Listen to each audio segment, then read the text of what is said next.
Take a moment and picture this. A quiet room, rows of chairs, people sitting still, connected to machines, letting the hours pass, 4 hours at a time, 3 days every week, week after week. For many, this is what life with dialysis looks like. Not dramatic, not loud, just limiting. Plans become smaller. Travel becomes complicated. Meals are no longer simple. Energy runs low more often than it used to. Life slowly starts to revolve around appointments, numbers, and schedules. And here's the part that often goes unspoken. Most people sitting in those chairs didn't choose this life. They arrived there because, at some point, they were told, there are no other options. So they adjusted. They accepted. They did what they were told was necessary. Right now, thousands of people are living inside this exact routine, not because they gave up, but because they believed they had no real alternative. Now, let me be very clear. This isn't about fear, and it's not about blaming doctors, treatments, or decisions made in the past. It's about understanding where you stand, calmly and clearly. So here's a simple question I'd like you to sit with. If one day you were told this is the only path forward, would you want to know, gently, factually, whether there might be another way to support your independence for longer? Not a miracle, not a promise, just information that allows you to stay involved in your own choices. Because staying informed is not about resisting care. It's about staying steady, thoughtful, and in control. And that's exactly where this conversation begins.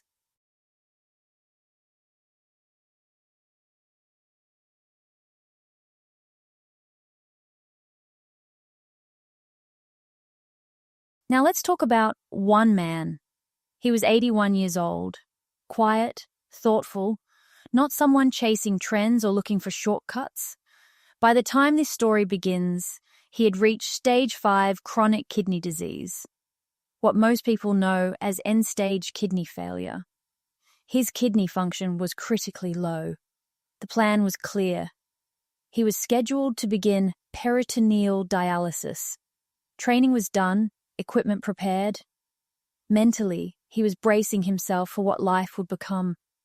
And then something unexpected happened. When dialysis was initiated, his body simply didn't respond the way it was meant to. The dialysis fluid was introduced, but his body could not tolerate the process. Urine output stopped. The treatment that was supposed to support him failed. For someone in his position, this was the moment many people quietly accept as the end of the road. 81 years old, stage 5 kidney disease, dialysis not working. This is what most would call a dead end. But instead of panicking, he paused. He went home, he read, he asked careful questions. He worked with clinicians who were willing to observe, not dismiss. And what's important to understand here is this. This is not an internet story, not something passed around in forums, not a friend of a friend. What followed was documented, measured, and published in a peer-reviewed medical journal. Over the following months, something steady, not dramatic, began to happen. His kidney markers stabilized. His waste levels improved. Instead of progressing further into failure, his condition moved back into stage 4, where it remained stable for 3 full years. No miracle, no secret cure, just careful, monitored changes grounded in physiology and nutrition. As of the time this case was at this point, it's reasonable to pause and ask an important question. How do we know this is real? Because in health, especially at this stage of life, stories are not enough. What matters is documentation, measurement, and transparency. This case was formally published in the World Journal of Nephrology and Urology, a peer-reviewed medical journal. That means the details were reviewed by clinicians and researchers before being accepted. It wasn't a snapshot. It wasn't a short-term observation. The patient was followed over several years, with laboratory values recorded and tracked over time. What the clinicians observed was not a dramatic reversal, and that's important. Instead, they saw stabilisation, blood urea nitrogen, or BUN, a marker of protein waste the kidneys must clear, dropped significantly from dangerously high levels. Creatinine, another key indicator of kidney filtration, improved and remained more stable than expected at that stage. Most notably, the patient's classification shifted from stage 5 back to stage 4 and stayed there. As of the time the paper was published in 2023, the individual had maintained that stability for approximately 3 years, without requiring dialysis. No claims of cure were made. No universal recommendations were issued. The authors were careful and conservative in their conclusions. They simply documented what happened, how it was monitored, and why the outcome was clinically meaningful. That restraint is exactly what gives this case its weight. Because in medicine, credibility isn't built on excitement. It's built on consistency, follow-up, and honesty about limits. And that's why this story deserves attention, not as a promise, but as evidence that the conversation around late-stage kidney care can sometimes be broader than people expect.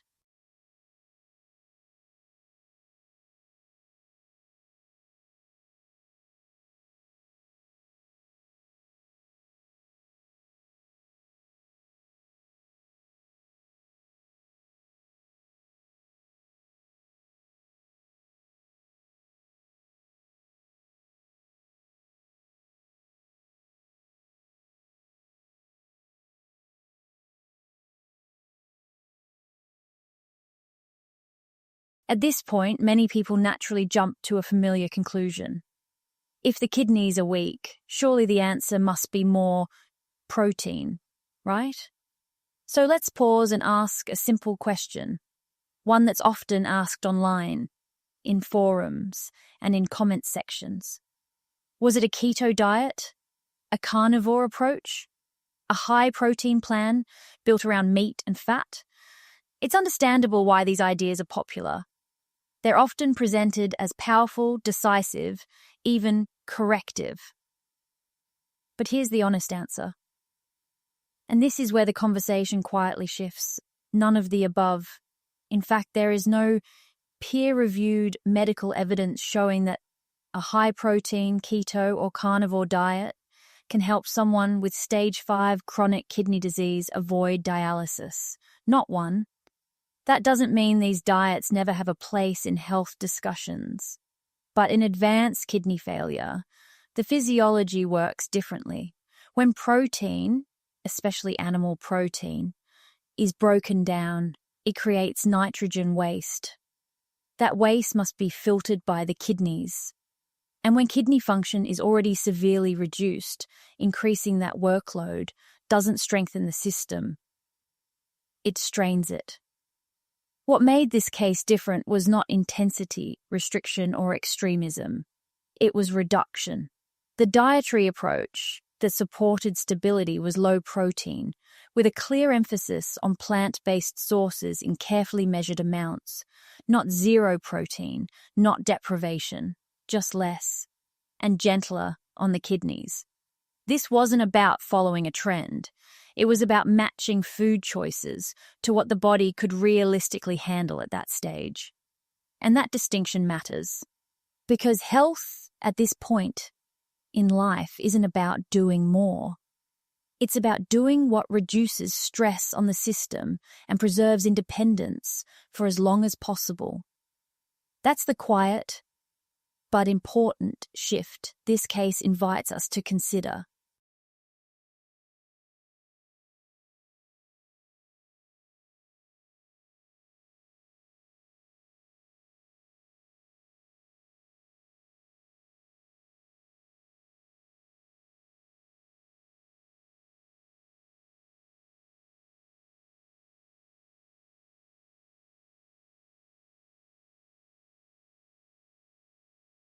To understand why the dietary change in this case mattered, we need to look calmly and simply at what the body has to deal with when protein is eaten.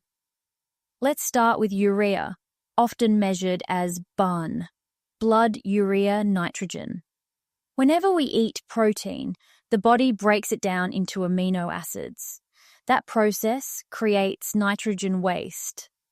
This waste becomes urea, and urea must be filtered out by the kidneys. In healthy kidneys, this happens quietly and efficiently.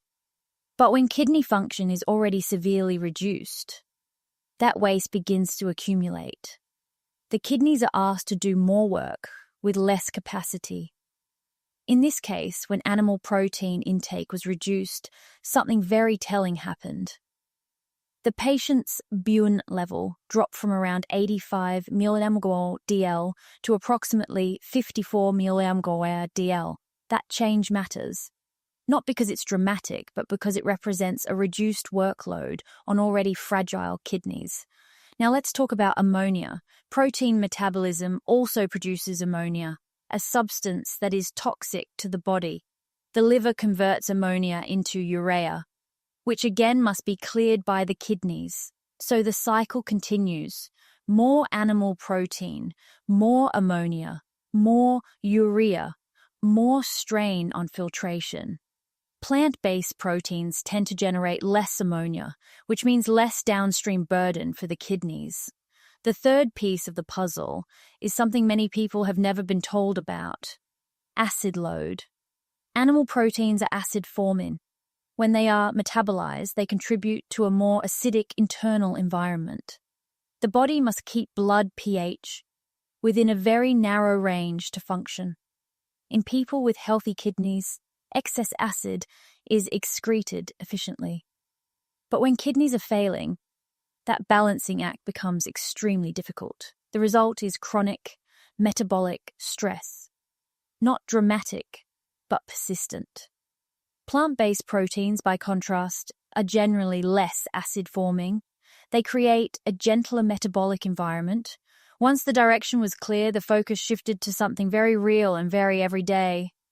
What can someone actually eat, day after day, without overwhelming the kidneys? The answer wasn't a strict plan or a list of forbidden foods. It was a pattern, simple, repeatable, and manageable. 6. 1. Legumes and gentle plant protein. The main protein sources came from legumes, chosen carefully and eaten in modest portions. Chickpeas were used often. They provide fiber and steady energy, and they help support beneficial gut bacteria. That matters because a healthier gut can reduce the amount of toxic waste that ever reaches the bloodstream, meaning less work for the kidneys.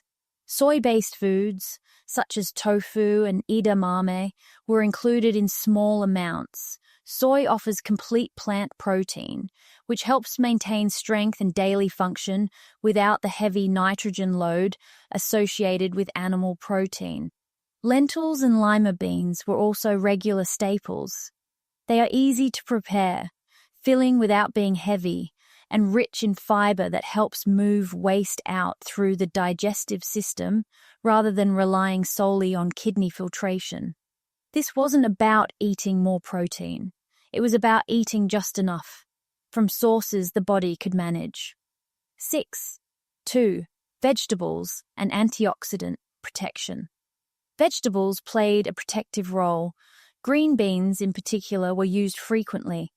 They are naturally low in protein and phosphorus, and rich in plant compounds such as polyphenols and flavonoids. These compounds help reduce oxidative stress, the slow, ongoing cellular damage that occurs when kidneys are under chronic strain. By calming inflammation and supporting cellular repair, these foods help preserve what kidney function remains. Again, nothing exotic. Just familiar vegetables, cooked simply, eaten consistently. 6. 3. Kidney-friendly grains. Energy still matters, especially for older adults. Instead of refined or heavy grains, the diet included options that are gentler on the kidneys. At this point, it helps to step back and look at the bigger picture. Why did this approach make a difference? Not because the kidneys were fixed, and not because damage was reversed, but because three major sources of ongoing stress were reduced. First, reduced urea production. By lowering total protein intake, particularly animal protein, the body produced less urea. That meant fewer nitrogen waste products circulating in the blood. For kidneys already operating with limited capacity, this reduction mattered. Less waste meant less pressure on each remaining filtering unit. Second, reduced ammonia burden. Protein metabolism also produces ammonia, a substance the body must quickly neutralize. The liver converts ammonia into urea, which again must be filtered by the kidneys. Plant-based proteins tend to generate less ammonia during digestion.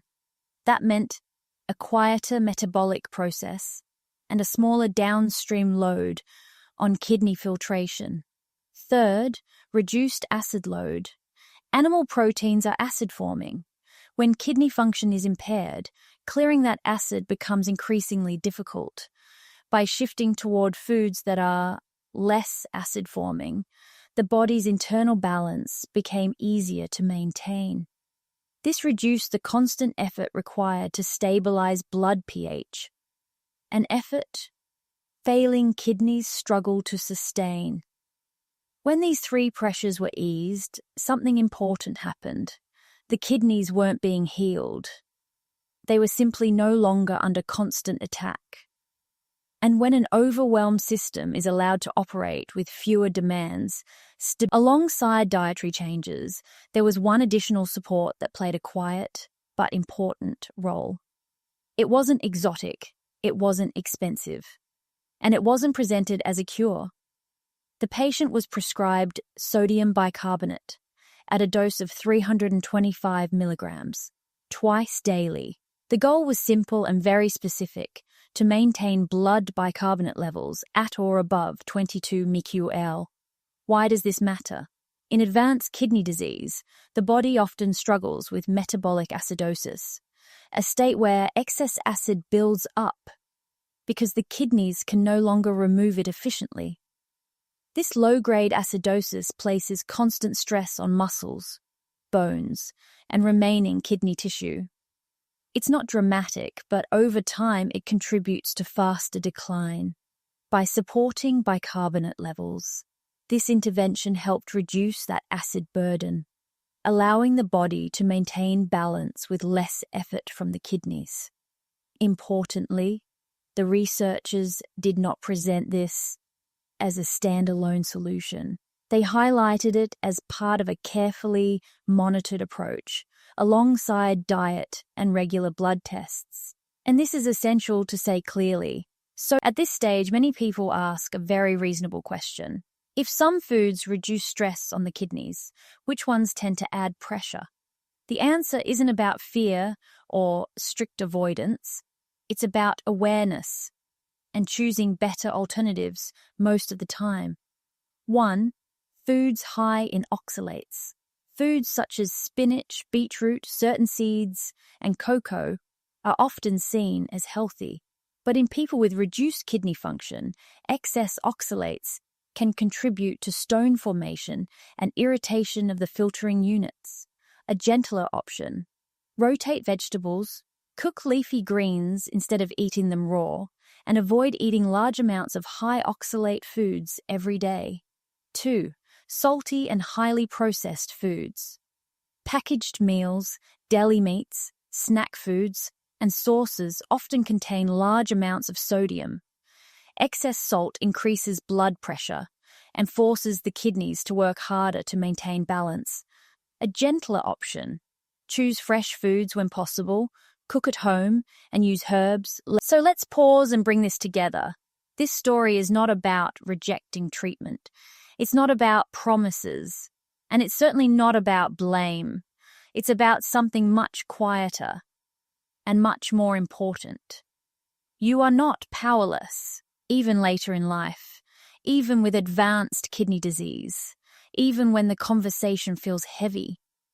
This case showed that stage 5 does not always mean an immediate end to options, and that age, by itself, is not a reason to stop asking thoughtful questions. What made the difference here wasn't urgency or fear, it was understanding. And small, steady choices that reduced pressure on an already strained system. No one is suggesting dramatic changes overnight. No one is asking for perfection. Just this.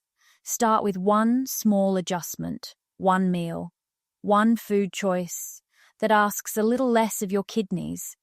That might be choosing plant protein more often, or reducing salt in one daily meal, or swapping a processed food for something simple.